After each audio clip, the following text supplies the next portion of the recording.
วัสดีค่ะวันนี้ครูแหม่มก็มีเวลาก็มาแอบไลฟ์ไว้ให้นะคะวันนี้เราอยู่ที่ซานทอร์เรนีเชียงใหม่นะคะที่พักบรรยากาศโอเคมากเลยมีมุมถ่ายรูปเยอะแยะนะคะลูกพูดช้าลูกไม่พูดแต่ครูแหม่มดูแล้วนะคะเหมือนคลิปที่คุณแม่ส่งมาให้ครูอะค่ะว่าน้องพูดตามแต่ว่าเสียงที่น้องพูดออกมาน่ะยังไม่ชัดนะคะเสียงที่ออกมายังไม่ชัดเราสังเกตได้นะคะว่าเขาจะพูดตามคำที่เขาชอบเช่นหมาป่านะคะแต่ว่าจะเป็นนะคะคือการควบคุมลมยังไม่ได้กล้ามเนื้อบริเวณปากเนี่ยกล้ามเนื้อมัดเล็กนะคะยังไม่เฟิร์มนะคะคำรู้จักเวลาพูดคุยอะไรไปด้วยเนี่ยน้องรู้จักน้องเข้าใจความหมายน้องรับรู้คำสั่งได้ถูกต้องนะคะมีการโต้ตอบกลับไปกลับมาชอบอ่านหนังสือชอบฟังนิทานนะคะซึ่งเป็นเรื่องที่ดีมากนะคะ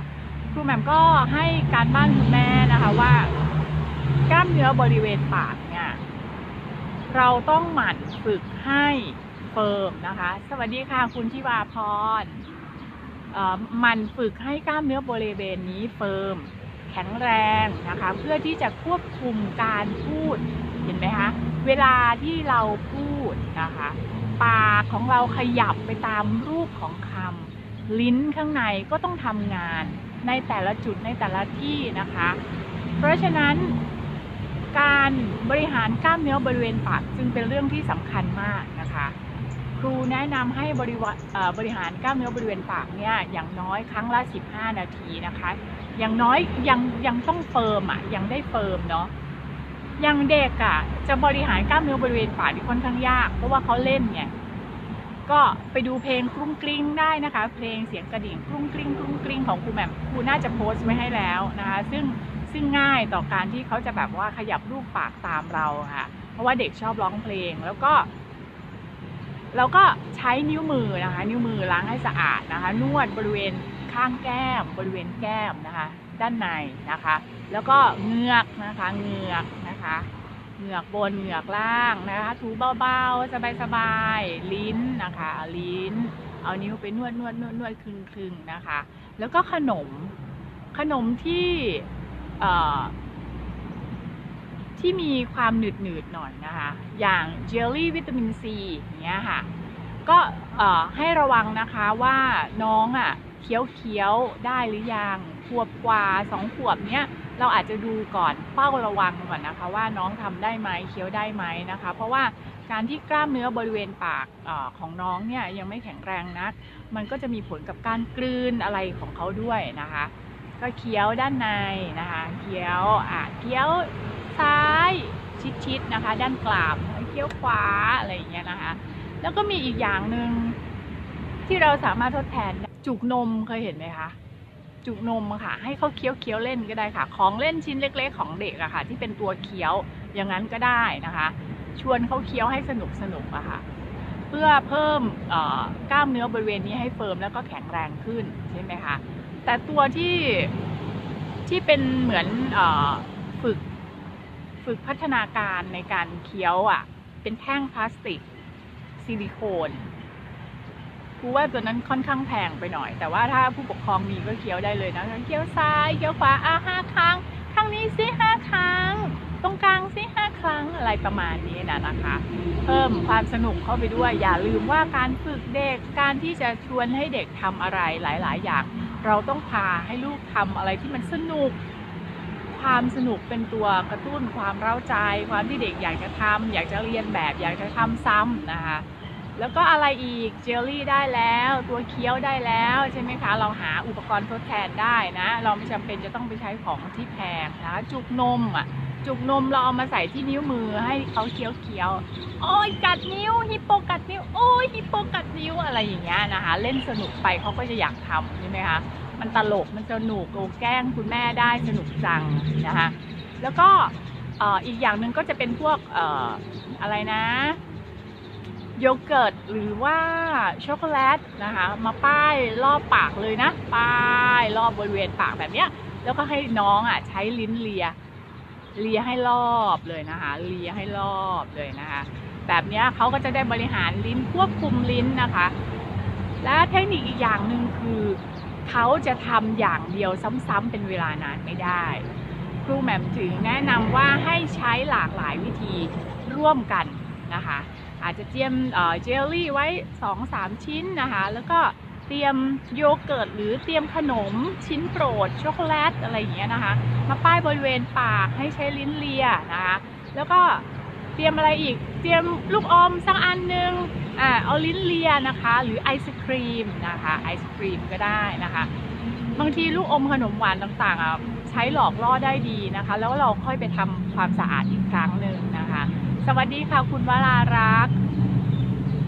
แล้วอะไรอีกคะแล้วก็จะมีตัวกัดใช่ไหมเล่นหยอกกับคุณแม่คุณพ่ออะไรเงี้ยถ้าได้30 นาทีก็ดีเลยนะจริงๆที่ครูให้ขั้นต่ำไว้15 นาทีเนี่ยเพราะว่าลูกจะค่อนข้างไม่ต่อเนื่องไงแล้วถ้าไอ้ตัวกัดเนาะที่เอาจุกนมมาใส่นิ้วมือเราให้ลูกกัดโอ้ยกัดเนี้ยพอเขาสนุกเขาอะไรเขาก็อยากทำซ้ำใช่ไหมก็อันเนี้ยก็เอามารอเสริมด้วยและที่สำคัญก็ต้องฝึกเป่าลมใช่ไหมคะเป่าลมเป่าอะไรได้บ้างเอาหลอดไปเป่าเป่ามดให้ลอยไปก็ได้นะเป่าใบไม้หยิบใบไม้มาเป่าเป่าอะไรได้อีกคะเป่าลูกโป่งฟองสบู่คือสิ่งรอบตัวเราเราแบบหาได้เลยหาได้เลยตามพื้นที่นะคะตรงนี้มีอันนี้มันจะใหญ่ไปไม่ไปนะคะเป่ามีอะไรให้เป่าก็ชวนลูกเป่าไปแต่เป่าแบบมีเป้าหมายสวัสดีค่ะคุณเล็กค่ะเป่าแบบมีเป้าหมายค่ะเป่าแบบได้ตามจุดเล็กๆอะไรประมาณนี้นะคะเป่าลูกโป่งฟองสบู่ใช่ไหมคะเป่ายางนะคะสวัสดีค่ะน้องชมเป่าใบไม้มีเด็ดใบไม้มาใบไม้อ่อนๆก็มาเป่าแบบนี้นะคะโอ้ขอบคุณหัวใจค่ะขอบคุณหัวใจรัวๆนะคะแล้ว1กล้ามเนื้อแข็งแรง2ควบคุมลมได้ดีใช่ไหมคะการควบคุมลมได้ดีก็เห็นไหมเวลาเราพูดเนี่ยเราควบคุมลมอยู่นะเราลองไปสังเกตการพูดของเราเนาะมันไม่ได้ง่ายสำหรับเด็กที่เขากำลังฝึกทำอะไรก็หมั่นทำซ้ำบ่อยๆนะคะแล้วเขาก็จะเชี่ยวชาญชำนาญแล้วก็เก่งมากขึ้นนะคะทำซ้ำบ่อยๆแล้วคำไหนที่น้องพูดออกมาแล้วเสียงมันแผ่วๆเราพยายามเน้นให้เขาแสดงว่าเขาอุ๊ยลูกพูดแล้วนี่เสียงแผ่วแล้วก็ปากให้เขาโตขึ้นให้เขาเห็นปากเราว่าหมาป่าอย่างเงี้ยหมาป่าเอาให้สนุกก่อนเขาก็จะอยากทำเสียงออกมาดังมากขึ้นนะคะย้ำอยู่คำนั้นแหละบางทีเด็กเล่นอยู่แค่นั้นก็สนุกแล้วหมาป่านะคะคุณเล็กลูก4 ขวบแล้วยังบอกไม่ได้เลยนะคะก็เรามาลงที่เรื่องสมาธิก่อนนะคะแม่เล็กค่ะว่าลูกมีสมาธิจดจ่อได้ดีหรือยังนะคะลงไปเล่นกับเขาก่อนลงเบื้องต้นลงที่พื้นฐานก่อนถ้าน้องมีสมาธิจดจ่อได้ดีขึ้นนะคะเขาจะฟังเราเขาจะเห็นเราเขาจะสบตาเรานะคะสบตาสำคัญนะสบตารอจังหวะเล่นสักแป๊บนึงเขาจะหันมาสบตาแล้วก็อะไรเงี้ยนะคะเวลาเขาหันมามองเราเนี่ยให้เรามีปฏิกิริยาโต้ตอบทันทีนะคะแสดงว่าเขาเริ่มสนใจเราแล้วอยากสื่อสารกับเราแล้วนะคะอยากเล่นกับเราแล้วนะคะดูนะสมาธิเลยนะสมาธิสนใจจดจ่อ1ต้องลงไปเล่นกันเยอะๆเรื่องสมาธิสำคัญสำหรับเด็กทุกคนเลยนะคะไม่ว่าเด็กที่พัฒนาการล่าช้าหรือว่าเด็กที่ปกติอะไรเนี่ยก็ตามนะคะแม่เล็กค่ะแม่เล็กลองส่งเป็นคลิปวิดีโอของน้องนะคะเวลาตอนเล่นนะคะส่งมาหาครูจะช่วยดูให้ว่าติดขัดตรงไหนหรือเปล่าแต่ถ้า4 ขวบแล้วเนี่ยจริงๆเราควรจะต้องพบแพทย์ตั้งแต่ประมาณขว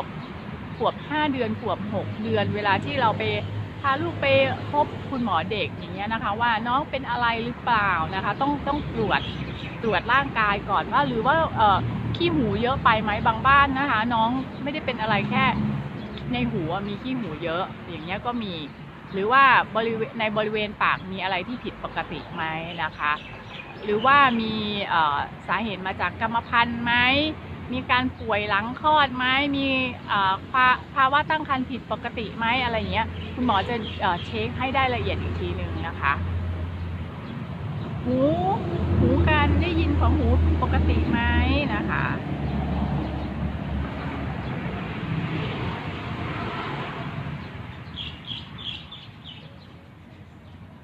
เดี๋ยวนะคะ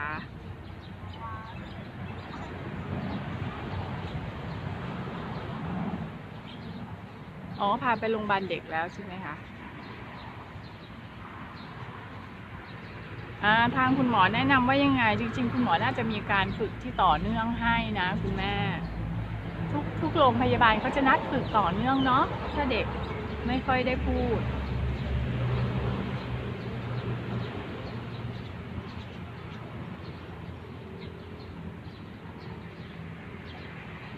มีคุณแม่ที่บอกว่าลูก3 ขวบไม่พูดเลยนะคะก็เหมือนกันค่ะต้องมาเล่นให้เขาสนุกจดจ่อก่อนแล้วการไม่พูดของเขานี่คือเกิดจากสาเหตุอะไรนะคะเสียงเบาไปไหมนะคะเสียงเบาไปไหมหรือว่าเรามีการเลี้ยงดูที่ผิดปกติไหมนะคะการเลี้ยงดูในวัยเด็กนี่ก็สำคัญนะคะบางทีเด็กออกมาปกติดีทุกอย่างนะคะแต่การเลี้ยงดูภาวะแวดล้อมในแต่ละวันนะคะเด็กเรียนรู้ผิดปกติอันนี้อันตรายมากนะคะเรื่องมือถือแท็บเล็ตต่างๆนี่ไม่ควรให้น้องดูนะในวัยเด็กตัวเล็กๆอย่างเงี้ยไม่ควรให้ดูเพราะว่าเขาเรียนรู้ผิดปกติดูแป๊บเดียวไม่เป็นไรแต่ว่าดูแบบว่าปล่อย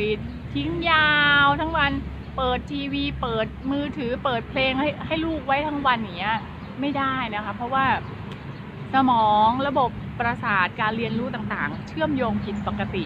เมื่อเชื่อมโยงผิดปกติแทนที่เขาจะพูดออกมาได้โต้ตอบได้ก็พูดไม่ได้พ่อแม่พูดภาษาไทยแต่ลูกพูดภาษาอังกฤษอย่างเงี้ยคิดดูว่าใครเป็นคนให้เวลากับลูกเยอะกว่าใช่ไหมคะถ้าพ่อแม่พูดภาษาไทยลูกก็ต้องพูดภาษาไทยได้นะ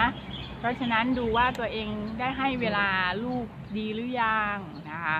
แล้วก็การเชื่อมโยงระบบประสาทต่างๆเนี่ยก็จะมีเกี่ยวกับร่างกายด้วยนะคะต้องฝึกฝนให้ลูกฝึกทำช่วยเหลือตัวเองมีกิจกรรมให้ลูกทำบ่อยๆนะคะแล้วก็ออกกำลังกายเนาะปั่นจักรยานว่ายน้ำออกสนามเด็กเล่นปีนป่ายกับธรรมชาติน่ะดูสิดูหญ้าเห็นไหมสนามหญ้าแบบนี้อยากให้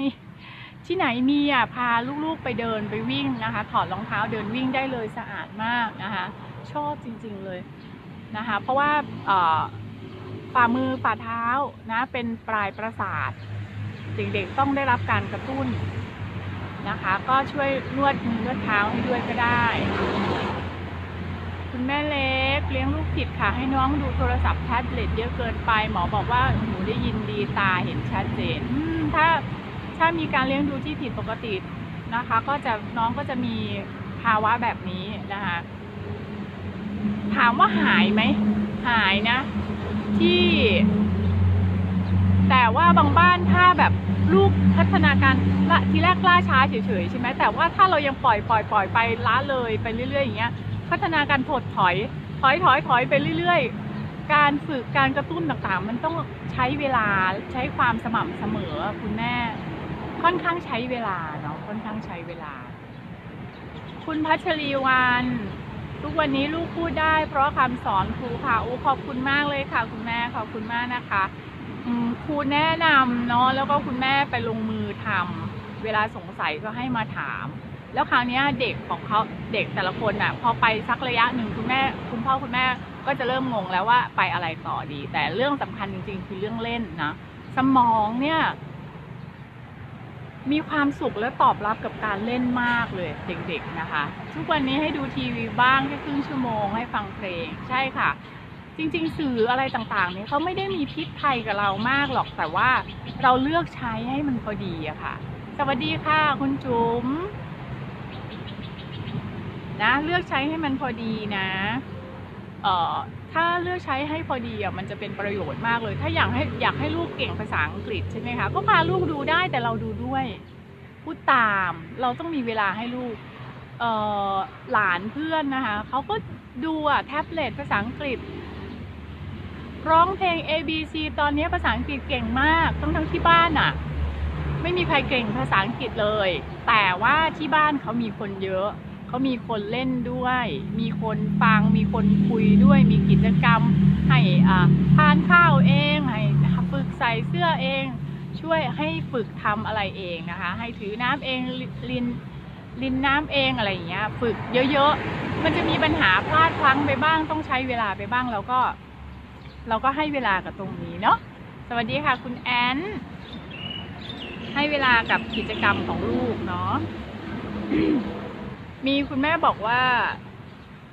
ถ้าให้น้องฟังนิทานให้น้องฟังฟังเพลงจากมือถือ5-6 ขวบเป็นอะไรไหมคะก็ฟังได้นะคะฟังได้เหมือนเพลงกล่อมเด็กอะไรเงี้ยนะคะแต่ว่าไม่นานเราไม่ได้ปล่อยยาวนานเหมือนเสียงแบล็คกราวด์ต่างๆก็เหมือนกันเปิดเพลงยาวทั้งวันอย่างนี้ก็ยังไม่เหมาะกับเด็กนะคะให้เป็นเรื่องของธรรมชาติเนาะถ้าเปิดยาวไปเลยก็ไม่เหมาะสักไม่เกิน 2-3 นาทีอะไรอย่างเงี้ยพอได้นะแม่แอนบอกว่าใช่ค่ะที่บ้านก็สอนแบบนี้ค่ะเราต้องฝึกฝนค่ะใช่ต้องให้เวลาหน่อยทำน้ำหกไปบ้างก็ทำใจนะ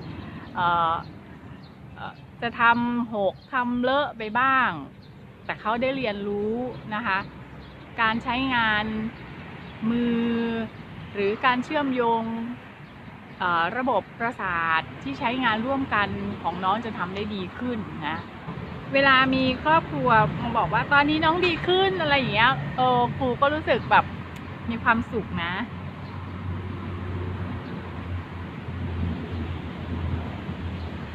คือเราถ้าลูกยังเล็กอยู่เราใช้เวลาช่วงที่น้องยังเล็กมันจะพัฒนาไปได้เร็วแล้วก็เป็นการส่งเสริมพัฒนาการกระตุ้นพัฒนาการได้เร็วมากเพราะว่าสมองปรับแล้วก็เรียนรู้ช่วงนี้จะเติบโตไวนะคะแต่ว่าถ้าปล่อยจนน้องอายุมากไปแล้วเนี้ย4 ขวบ 5 ขวบ 6 ขวบไปแล้วก็จะค่อนข้างใช้เวลาหน่อยนะคะคุณนวภัทรพบปัญหาไหมครับครูน้องรู้ว่าสิ่งนั้นเรียกว่าอะไรแต่ตอนจะเอากลับโวยวายชี้ไปทางของไม่ยอมพูดออกมาไปโรงเรียนก็แกล้งเพื่อนแต่จะแกล้งเฉพาะคนที่เป็นดาวคนเดียวเท่านั้นอยู่บ้านก็จะตีป้ากับแม่นะคะไม่กลัวกับแม่ไม่กลัวกับแม่ไม่กล้าจะตีป้ากับแม่ไม่กล้าเพราะดุตอนนี้3 ขวบเต็มโมโหร้ายและเกรี้ยวกราดต้องมีดุบ้างเนาะต้องเป็นแบบเราต้องชัดเจนเวลา1ทำลายข้าวของ2ทำร้ายคนอื่น3ทำร้ายตัวเองสิ่งเนี้ยเราต้องหยุดจริงจังไม่ได้จับมือเลยนะคะจับมือจับให้กระชับไม่เจ็บนะจับให้กระชับไม่ได้ห้ามตีพูดแค่นี้ค่ะแล้วถ้าเขาจะมาตีเราอีกก็จับไว้ไม่ได้ก็พูดแค่นี้นะคะห้ามตีใครเจ็บชัดเจนดุแต่ว่าไม่ตีลูกนะคะถ้ายังร้องไห้งอแงก็จับไทม์เอาท์ในวัยเด็กประมาณถ้าประมาณ2 ขวบ 3 ขวบเนี่ยประมาณ1 นาที 2 นาทีแค่นั้นพอไทม์เอาท์อยู่ในสายตาเราอยู่ตรงเก้าอี้ตรงนี้อยู่ตรงนี้แต่เราไม่สนใจเขาเราไม่สนใจเราไม่ให้ความสนใจเดินออกมาก็จับไปนั่งเก้าอี้ตัวเดิมจับไปวางไว้เราต้องสงบเลยนะจับมาวางไว้สงบไม่บ่นไม่พูดอะไรต่อไปแม่บอกแล้วทำแบบนี้ไม่ได้อย่างนั้นไม่ได้อย่างนี้ตีคนอื่นไม่ได้ไม่เอานะคะเมื่อได้เวลาแล้วมาดูนาฬิกา1 นาที 2 นาทีละ2 นาทีละเขาก็จะเริ่มสงบลงละการทำ time out ในเด็กเนี่ยคือฝึกให้เขาสงบลงได้แล้วเขารู้ว่าเขากำลังโดนทำโทษไม่มีเด็กคนไหนไม่อยากเป็นที่รักอยากเป็นที่รักยิ่งไล่ตีแม่แล้วแม่อย่าลูกเป็นใช่อย่างนั้นอย่างนี้ยิ่งทำใหญ่เลยนะคุณแม่ทำฟอร์มดุไปบ้างอย่างเงี้ยดีแล้วเห็นไหมเขาจะไม่กล้าตีคุณแม่เพราะคุณแม่ดุนะคะ ก็เหมือนตีเพื่อนก็เหมือนกันก็ต้องแบบ ก็ต้องดุเขาต้องดุเขาชัดเจนนะคะบอกคุณครูน่าจะห้ามทันคุณครูจับมือไว้เลยก็ได้นะคะคุณแม่พัชรีวรรณนะคะลูก2 ขวบ 7 เดือนเริ่มฝึกพูดควรให้เขาเรียนภาษาอังกฤษจีนไทยพร้อมกันไหมคะ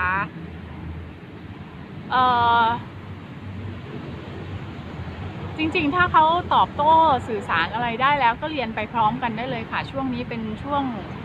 งที่ดีในการเปิดรับภาษาของเขานะคะได้ตั้งแต่ขวบครึ่ง2 ขวบเขาเด็ก2 ภาษา3 ภาษาก็เรียนได้นะคะว่าแต่ว่าถ้าเขาแบบโต้ตอบได้คุยรู้เรื่องนะคะอย่างเงี้ยได้ค่ะก็ลองดูสังเกตดูได้เลยค่ะคุณแม่ลูก2 ขวบแล้วแต่ไม่ยอมพูดอย่างนี้เรียกว่าอยู่ในข่ายออทิสติกหรือเปล่าตอนเรียกเหมือนเขาได้ยินแต่ไม่ยอมหันตามเสียงเรียกค่ะคือเมื่อกี้คุณครูตอบของคุณแม่ไปส่วนหนึ่งเนาะคือเราจะมาระบุว่าลูกเป็นออทิสติกไม่ได้นะการระบุว่าเด็กเป็นออทิสติกไหมเนี่ยต้องระบุโดยทางการแพทย์โดยคุณหมอเท่านั้นเนาะโดยคุณหมอโดยคุณหมออ่ะเสร็จแล้วภาวะสุ่มเสี่ยงออทิสติกเนี่ยคือ1ไม่สบตา2เรียกไม่หันไม่สนใจใครเลยนะคะมันก็มีภาวะหลายอย่างเนาะเก็บตัวแบบนี้นะคะวิ่งกระโดดไปมาอยู่กับโลกของตัวเองเล่นมือเล่นเท้าของตัวเองไปก็มีนะคะเล่นมือดูนิ้วดูเล็บดูทำนู่นทำนี่ของเขาไปเกาหูอย่างเงี้ยนะคะแต่ไม่ว่าลูกจะเป็นยังไงก็ตามนะคะเราต้องลงไปเล่นกับเขาเยอะๆเพราะว่าการเล่นน่ะสำคัญมากแล้วก็มีผลต่อเด็กๆมากนะคะต่อสมาธิต่อฟีลลิ่งต่อสีหน้าท่าทางต่อความรู้สึกแค่เราลงไปเล่นเนี่ยเป็นยาวิเศษจริงๆนะคะเล่นด้วยเล่นให้สนุกมีการโต้ตอบกลับไปกลับมานะคะแล้วก็ที่สำคัญไปกว่านั้นก็คือการออกกำลังกายด้วยนะคะฝึกลูกเชื่อมโยงระบบต่างๆในร่างกายได้ดีนะคะ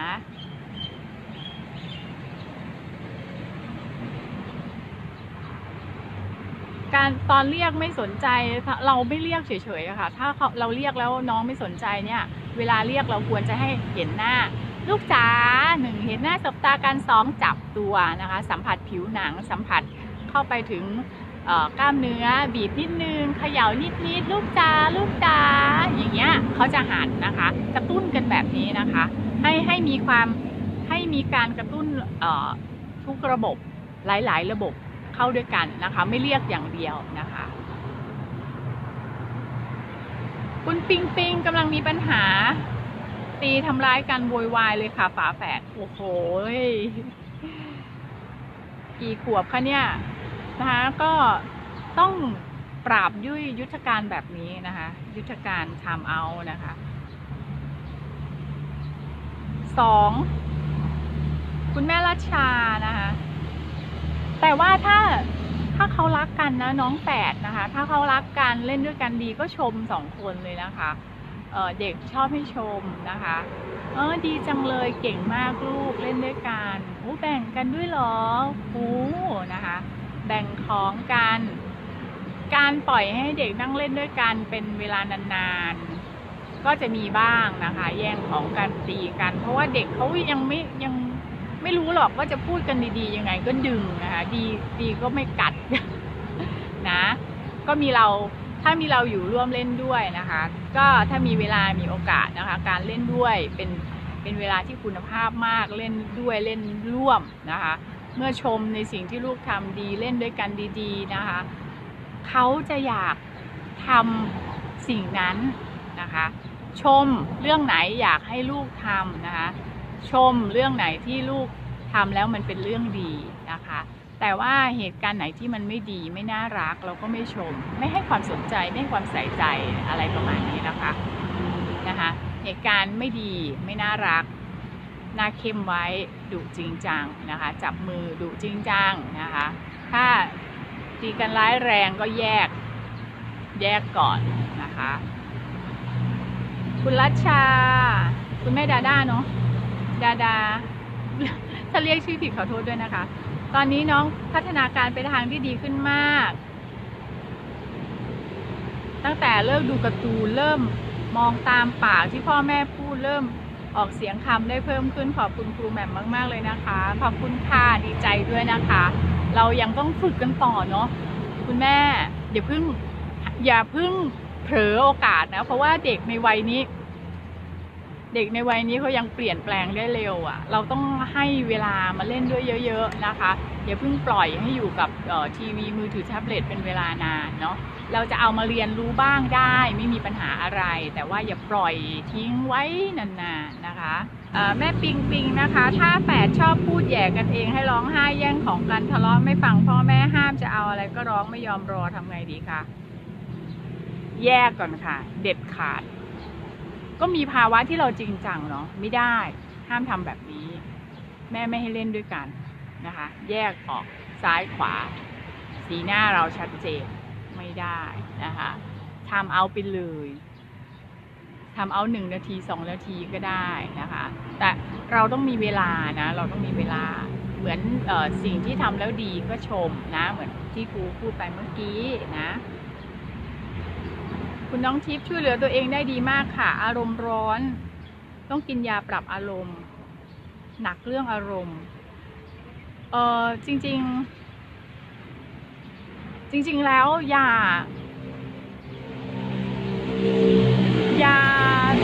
ต่างๆจะมีการปรับ drop สภาวะพลังงานในตัวลูกลงไปเนาะแต่การที่จะทำลูกหายจากอาการต่างๆไม่ใช่อยู่ที่ยาอย่างเดียวเราต้องมีการปรับสิ่งแวดล้อมปรับวิธีพูดคุยนะปรับการเล่นครูแหม่มนี้แบบว่าโอ้โหหากินง่ายจังเลยพูดอะไรกับผู้ปกครองให้มีแต่ไปลงเล่นกับลูกไม่รู้ครูจะพูดว่ายังไงอ่ะเพราะว่าการเล่นกับเด็กมันเป็นเรื่องสำคัญแล้วการเล่นอ่ะเราแก้ไขได้ทุกอย่างนะคะแถมถ้า1ทานยาแล้วเนาะทานยาแล้ว2เราต้องพาเขาไปออกกำลังกายให้เขาสนุกสดชื่นนะคะสนุกสดชื่นเอาพลังงานออกให้สามารถควบคุมตัวเองได้ใช่ไหมคะข้อ3ลงไปเล่นด้วยกันให้มีการโต้ตอบกลับไปกลับมาได้การโต้ตอบการสื่อสารกลับไปกลับมาได้บอกถึงอารมณ์ความรู้สึกขณะนั้นๆได้นะคะเมื่อลูกบอกถึงอารมณ์ความรู้สึกขณะนั้นๆได้นะคะจะทำให้เด็กสามารถสงบและสื่อสารกับเราได้ในความต้องการต่างๆนะคะเรื่องพวกนี้นะไม่ใช่เรื่องเล่นๆการเล่นนี่ไม่ใช่เรื่องเล่นๆเป็นอะไรที่แบบว่าดีมากๆนะให้ลงไปเล่นด้วยกันลงไปเล่นกับลูกนะคะมันเป็นลูปของมันอยู่มันเป็นเส้นทางของมันอยู่น้องทิพย์น้องชอบว่ายน้ำมากค่ะถ้าชอบว่ายน้ำนี่ดีเลยนะคะการว่ายน้ำเนี่ยทำให้เด็กการว่ายน้ำอะค่ะคือระบบประสาทของเราจะมีอะไรบ้าง Seven Sense เดี๋ยวไปดูที่ลิงก์นะจะมีการมองเห็นการได้ยินการได้กลิ่นการรับรสนะ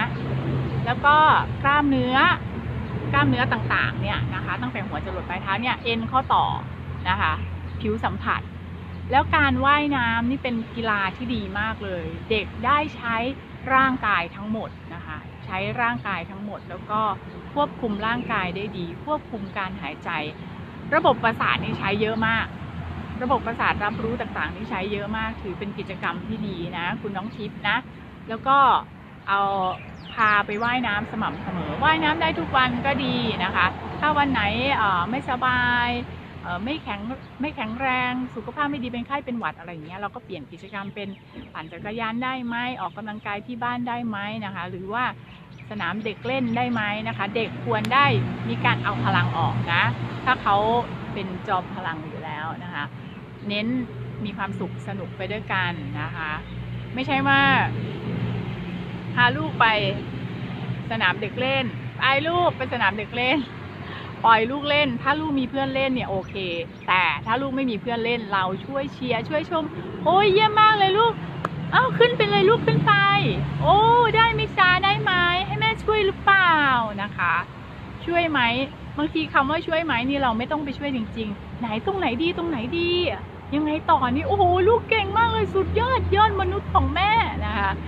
การชมไม่ใช่การสปอยถ้าทำเรื่องไหนผิดก็คือผิดนะคะแต่ทำเรื่องไหนดีไหนเรื่องไหนที่ควรแล้วก็ชมนะคะ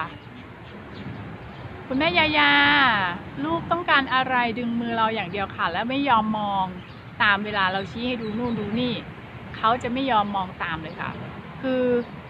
ถ้าเขาไม่สนใจเรื่องนั้นเรื่องมองตามเนี่ยเราก็ไปเรื่องอื่นก่อนนะคะจะเอาอะไรส่วนมากเด็กจะดึงมือค่ะถ้าเขาไม่มีคำหรือไม่มีการสื่อสารถ้าเขามาดึงมือเราก็แกล้งงงฮะอะไรเหรอพาแม่ไปไหนเหรอเที่ยวเหรอหรือว่าอ๋อเอาขนมเหรอขนมไหนล่ะตรงไหนอ่ะชี้ให้แม่ดูเนี่ยเราต้องแบบมาขยายช่วงเวลานั้นอ่ะให้เป็นห่วงของการฝึกไปเลยนะคะเวลาที่เขาต้องการอะไรเวลาที่เขาอยากได้อะไรอยากทานอะไรเวลาที่เขามีความต้องการนั้นๆนะคะแต่ว่าไม่ใช่แบบไปแบบพูดคำนี้ก่อนพูดอย่างเงี้ยเขาจะไม่ชอบเขาจะไม่อยากพูดเอ้าไหนล่ะอันไหนอ่ะลูกจะเอาอะไรเหรอคะนะคะอ๋อขนมเหรอใช่ไหมใช่ขนมไหมลูกขนมเหรอลูกใช่ไหมขนมอ๋อขนมนะคะคือแบบขยายการเล่นกับเขารอเขาด้วยนะคะลูกเหมือนคุณแม่ยาเลยค่ะนะคะก็ลงมาใช่ส่วนมากถ้าเด็กยังไม่มีคำพูดเขาจะดึงมือให้อ่านจิ้มมือให้อ่านคำนี้เอาพูดสิแม่อะไรอย่างเงี้ยนะคะแล้วก็เมื่อไปถึงขนมแล้วชิ้นไหนดีอะลูกชิ้นไหนอันไหนดีสีแดงหรือสีเขียวนะคะหรือว่าคือแบบเราแบบขยายอะค่ะไม่ตอบโต้หรือว่าไม่จัดการในทันทีนะคะถ้าได้ขนมมาแล้วได้แล้วขนมก็จะเหลือเรื่องแกะซองขนมก็มาช่วยกันแกะมาแกะนะฉีกแล้วนะฉีกหรือยังลูกฉีกก่อนแม่ไม่มีแรงเลยวันนี้จะฉีกขนมให้ลูกกินก็ไม่มีแรงเลยนะคะฉีก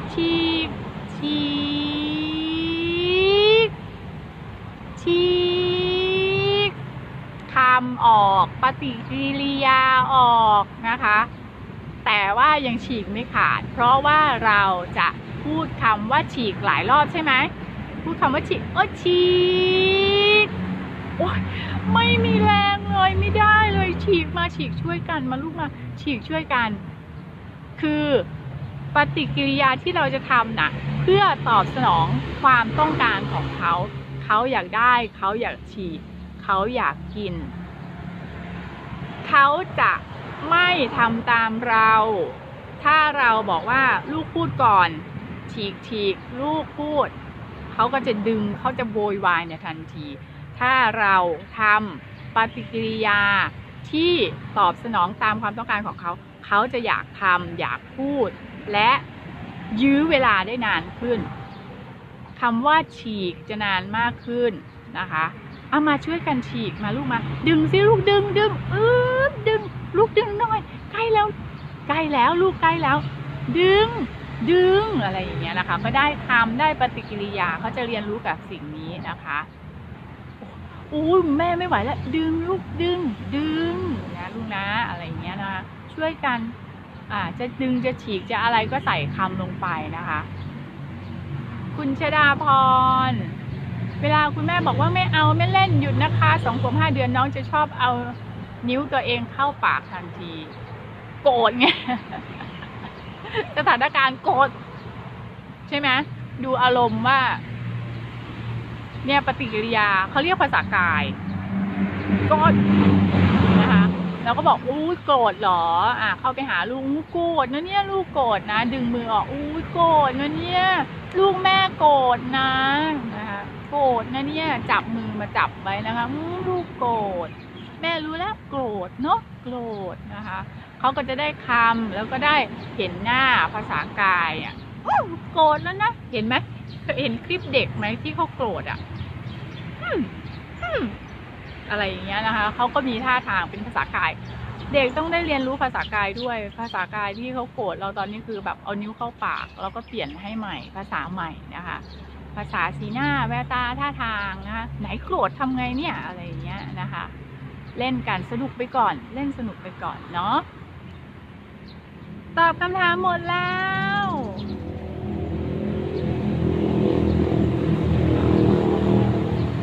นะสิ่งสำคัญคือเรื่องการเล่นนี่เองนะสิ่งสำคัญคือเรื่องการเล่นคุณแม่ปิงปิงน้องกินข้าวอมข้าวนานคายข้าวไม่ยอมกินข้าวกินนานอยากกินแต่ขนมทำไงดีคะครูเด็กชอบกินของอร่อยไม่ว่าแต่เด็กหรอกเราก็เหมือนกันบางครั้งเราก็ไม่กินข้าวก็เล่นเหมือนแบบเวลาขนมเนี่ยงดลงหน่อยก็ได้นะคะแล้วก็เรื่องข้าวเรื่องอะไรก็ให้พยายามกินเองพยายามเชียร์เนาะพยายามเชียร์เอาตุ๊กตาเข้ามามีส่วนร่วมก็ได้ค่ะพี่หมีมาดูน้องแล้วน้องกินข้าวเก่งจังเลยเคี้ยวข้าวเก่งเหมือนฮิปโปเลยเหรอเนี่ยเคี้ยวข้าวเก่งเหมือนพี่ช้างเลยเหรอเก่งจังเลยมาพี่หมีตบมือให้น้องหน่อยนะคะตบมือพาพี่หมีตบมือตุ๊กตาตัวโปรดของเขาเอามาเล่นร่วมด้วยนะคะเอามาเล่นร่วมด้วยเอามาช่วยเชียร์เก่งจังเลยนะคะช่วยเชียร์ไหนเลยยอดมนุษย์กินแล้วพลังเยอะเลยอะไรประมาณนี้เล่นให้สนุกไปด้วยเราต้องใช้เวลากับเรื่องนี้ด้วยให้เวลาบางทีถ้าเราจะป้อนกินเลยกินอย่างเดียวในเด็กเขาจะไม่ทำตามเรายิ่งถ้า